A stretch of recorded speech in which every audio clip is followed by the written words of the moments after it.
All right, what's up, everyone? Here we are reviewing April 2024, the trading recap month in review.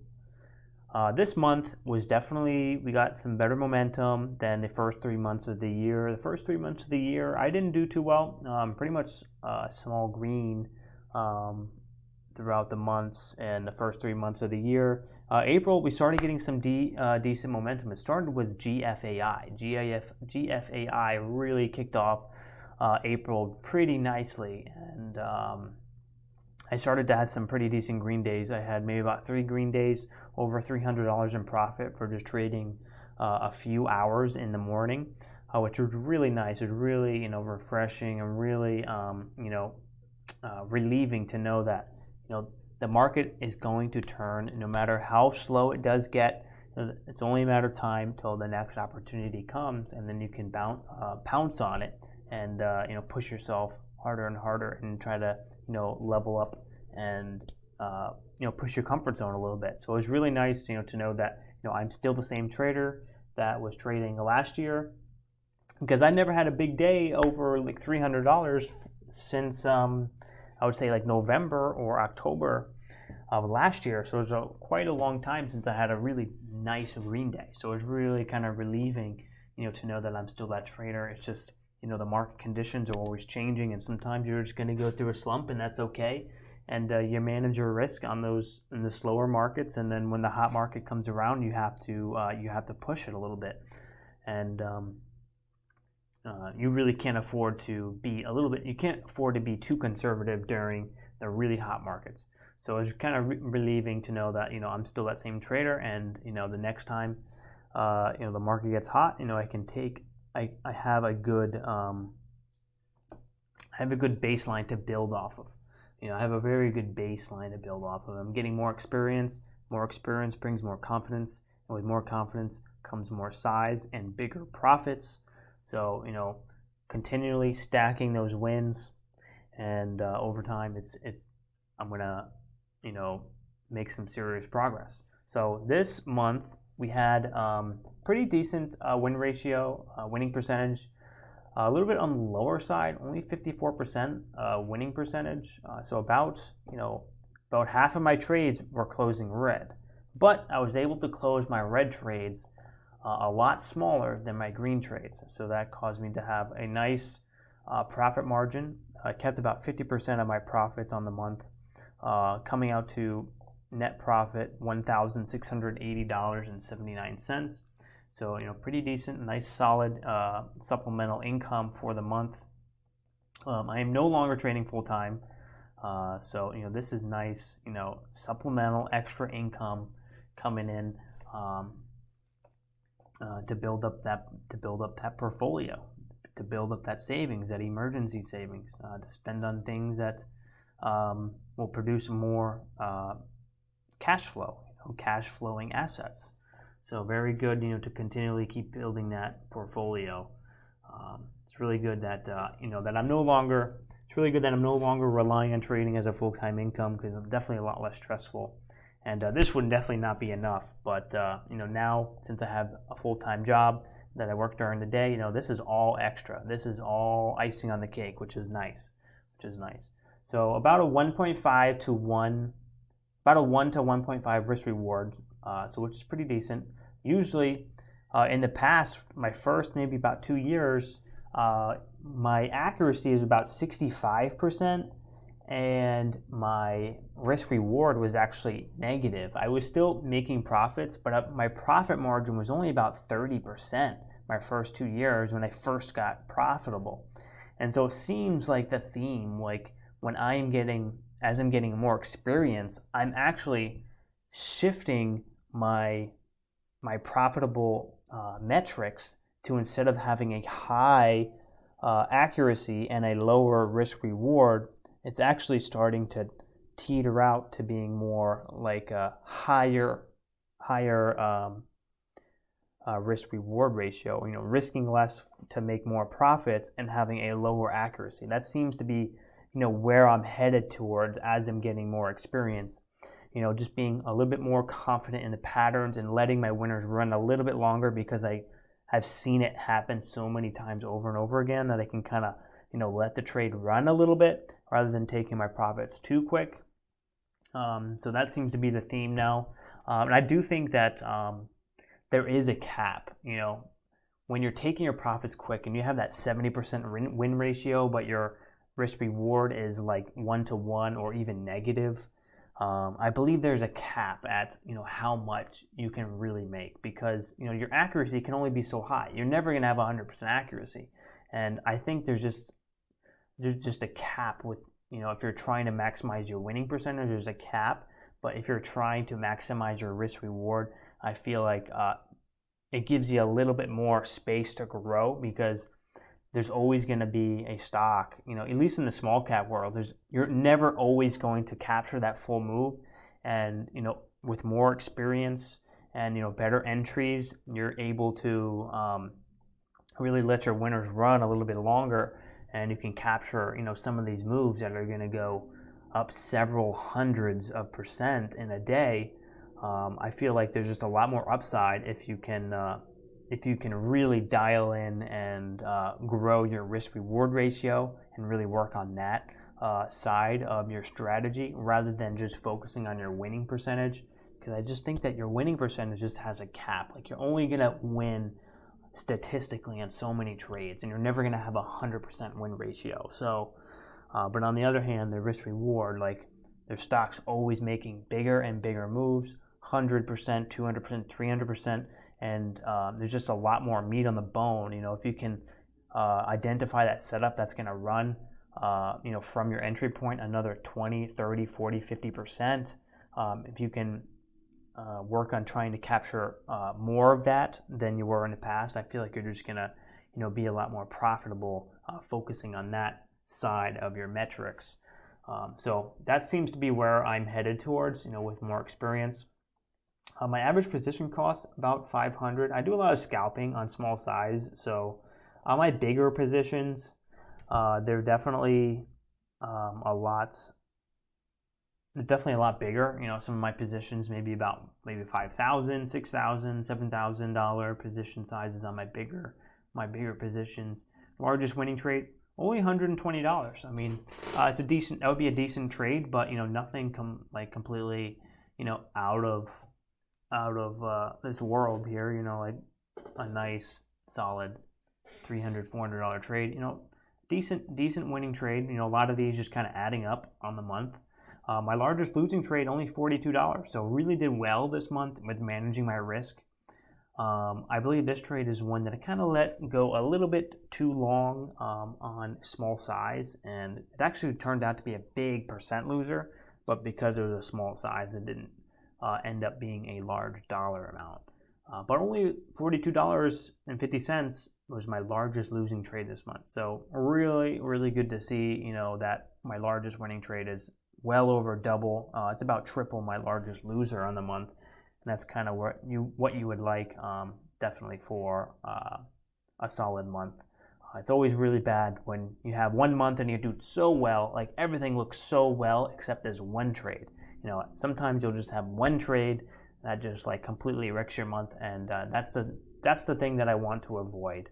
And I've been definitely developing my risk reward and managing my risk and my downside, and I've never really had any sort of outsized losers in for like a while, many months, maybe about 5 or 6 months since I've had like a big loser. I think I had like a $900 loser, maybe back in like August. So it's really good that that day was terrible. I just let it go way too far against me, and you're only going to learn by making mistakes. So, since that big mistake, I definitely started to learn my lesson with managing my downside a little bit, and not letting it get too far, out of being able to manage that risk and not averaging down. So it's good to see that. Average daily P&L about $88 per day.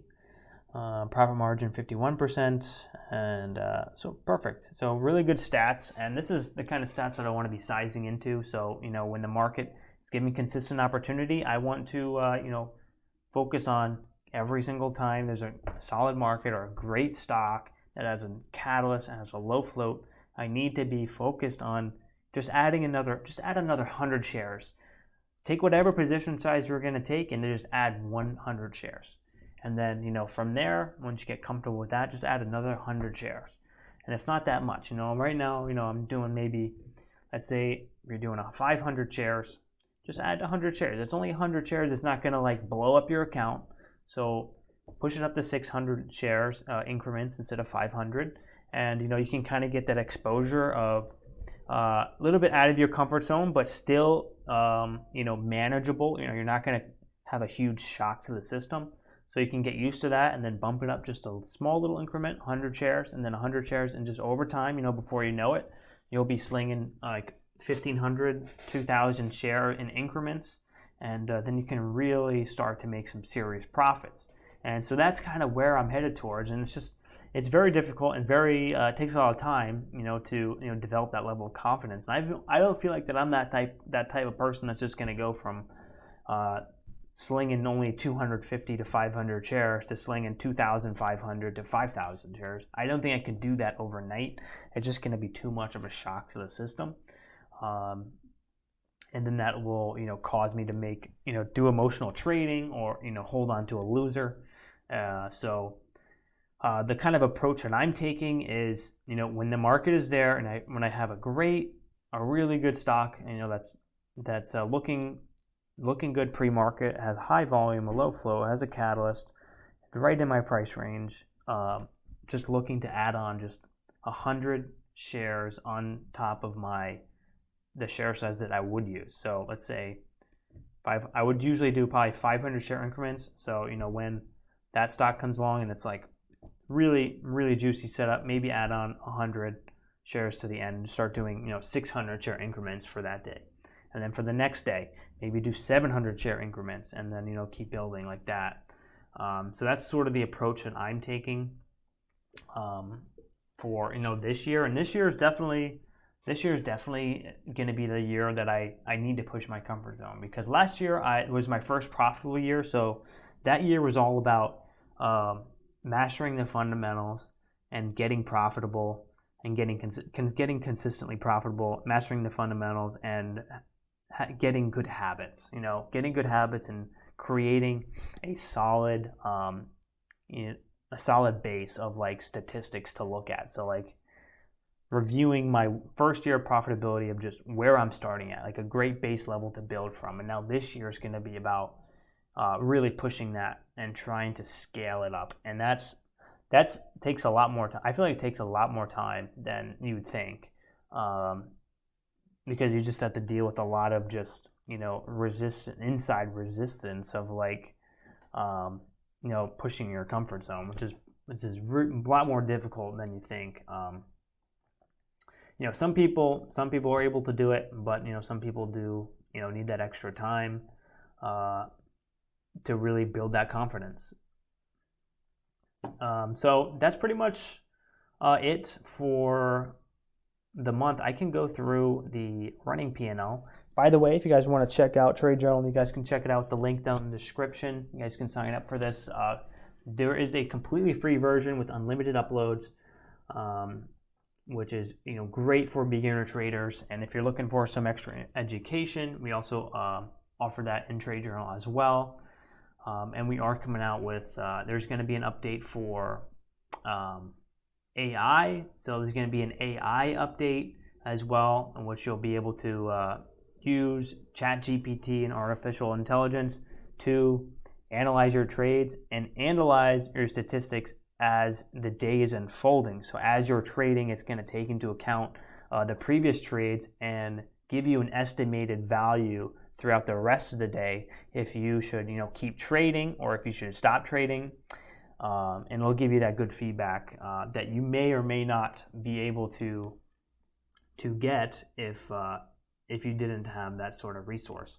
So definitely look out for that. That's going to be coming out relatively soon. It's in testing right now, so maybe a little bit until that comes out, but keep an eye out for that. Here is the month for running P&L. So really what you're looking for is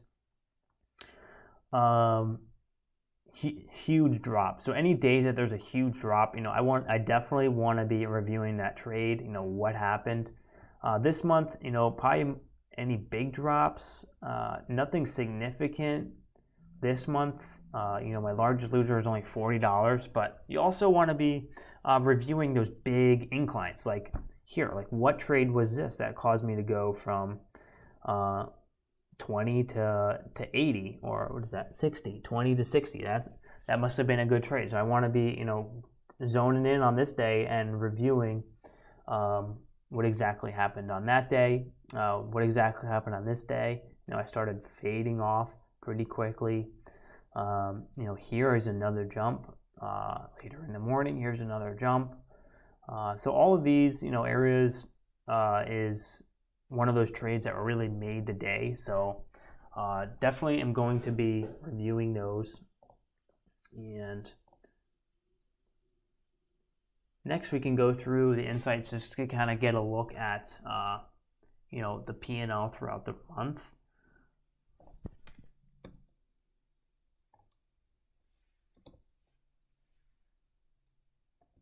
I really do hope that this momentum continues, into May. That'd be really nice. And even if it could pick up even more, like that would be awesome. The overall market is still kind of like indecisive. So, we'll have a couple waves of momentum, but it won't stay. Like it doesn't stay for like a good solid couple months. It only stays for maybe a week or two, and then it starts to fade again. So, it's 4/1/2023. So trading volume, started to increase this month, and my P&L, nice solid incline here. So very beautiful to see. Here's my nominal P&L. So that's the P&L per day, and then this is the amount of trades per day in the blue. And we can take a look at 20, from 2020 as well. So really solid. You see my trading volume starting to pick up again for this second quarter. After the first 3 months of the year, up until March, and then for April, my trading volume really started to pick up, and I started having those bigger days. But I definitely, I want to hit those new highs. I want to be hitting those new highs in my nominal P&L and my trading volume. Taking bigger sizes and having bigger profit on the day. We can see here May was like another big jump kind of in the cumulative P&L. So kind of trending up for 2022. Very consistent, awesome trading for 2022. And then right at the end of 2022, we started to fade. Like we started to kind of level out a little bit, not as much profits. And then April started to pick up a little bit. So hopefully this continues, and we don't like kind of get into another gully. I want to have this P&L go up a little bit, a little bit more, a little bit sharper, similar to the stretch we had here. That'd be really nice to see. But you just got to trade that market that you're in, and every single day, I come in and I got to make sure that I assess the market before I trade, and make sure I'm trading the market I'm in instead of the one that I want to be in, as many successful traders like to say. And that's the trick to being consistent and not having those huge losses. The biggest losses I had were the days that I come in and expecting it to be hot, and like the first trade I'm taking max size, and I immediately go to max loss before the day even starts, and then I'm trying to claw my way back, and then I go deeper and deeper and deeper. I've had many of those days last year when I didn't learn my lesson and didn't know how to assess the market before I started trading. And now I feel like I have a little bit more of a grasp on, how to read the market sentiment every single day, and then adjusting my share size, my risk level, how much I'm willing to hold on to stocks, how much I'm willing to let the stock move a little bit, and along the front side, or if I'm just going to take my profit right on the breakout. It took a little bit of experience to, learn that. So, yep, that's it for the cumulative P&L. So really, really nice. And yeah, hopefully this does pick up for July. So, not July, sorry. Why did I say July? May. For May and June and July, you know, for the entire summer, hopefully we'll get some good momentum. Last summer was not too bad. You know, last summer, people like to say that the summer months are slower, but last month I didn't find that the summer months were all that slow. We still got some nice trading in on the summer months. But let's take a look. I want to take a look at comparing this to my first. I want to compare my July, not my. Why do I keep saying July? I want to compare my April 2023 to my April 2022 to my April 2021. I just want to take a look at how the stats changed over those couple of years. So we know the 2023, so we'll go from April 2022 to 4/30/2022. So in April 2022, we had 65% accuracy in a 1-to-1, actually a negative risk reward.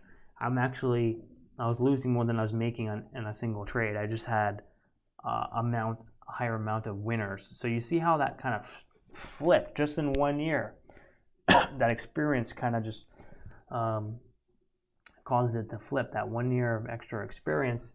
And, you know, my profit margin is about almost 10% less. I'm making 10% more on my gains on the month just by switching this accuracy and risk reward. So that's interesting to see. We can check out 2021. Let's check out 2021. I'm not sure if I was profitable yet. So yeah, look at this. 70% accuracy. 70% accuracy. Hella negative risk reward. Red on the month. Huge loser. The largest winner is 46.